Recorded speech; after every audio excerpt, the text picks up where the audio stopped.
ছি ছি ছি ছি ছি ছি, বলি টাকা তো হাত পেতে নিচ্ছ, আর খাবার দেবার বেলায় এই অবস্থা। অন্যায় হয়ে গেছে খুড়ো, আসলে তরকারিটা পুড়ে গেছিল, বুঝতে পারিনি। তোমার কাকা বেঁচে থাকতে এই অনাচার তো কখনো দেখিনি। কি ভালো হাত ছিল রান্নার। আগে খুড়ো, আমি তো বাইরে থাকতাম, আগে অন্য কাজ করতাম। কাকা মারা যাওয়ার আগে এই বাড়ি আর দোকানের দায়িত্ব আমাকে দিয়ে যায়। হ্যাঁ, যোগ্য হাতে যে দিয়ে যায়নি তা তো বুঝতেই পারছি। ছ্যা, ছ্যা, কি রান্না ছিরি, যখন মুখে দেওয়া যায় না। আমরা বহুদিনের খদ্দের, বুঝলে, আমার সাথে এই রকম ব্যবহার। আসলে কাজ চালানোর মতো রান্না জানি, কিন্তু সব কিছু এখনো শিখে উঠতে পারিনি। দেখবেন ঠিক শিখে নেব। তা সেসব আমরা শুনবো কেন?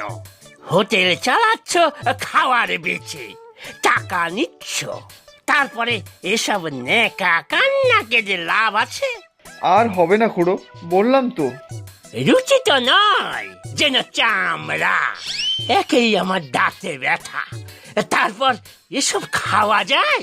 আসলে এক হাতে সব করতে গিয়ে এইরকম হয়েছে। সে তুমি একা হাতে করবে না কাজের লোক রাখবে, তা তোমার ব্যাপার। বলি, টাকা কি মাগনা নাকি? আর ছেড়ে দিলাম, পরের বার এরকম হলে দোকান উঠিয়ে দেব। হ্যাঁ, কাকা যে কি বিপদে ফেলে গেল আমাকে।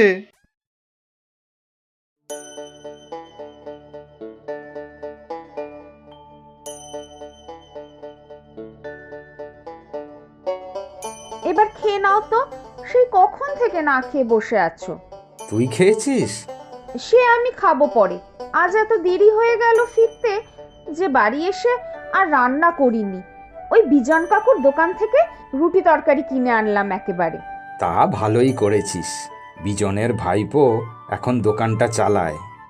তবে বিজন কাকুর সময় যা ভিড় হতো, সেই দোকান তো এখন মাছি মারছে। সময়ে সব কিছুই বদলে যায় রে।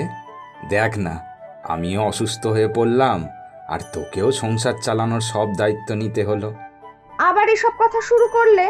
কি করব বল, বুকটা কষ্টে ফেটে যায়।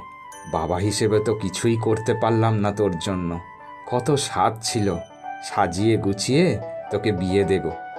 আমার বিয়ে হয়ে গেলে তোমাকে কে দেখবে শুনি?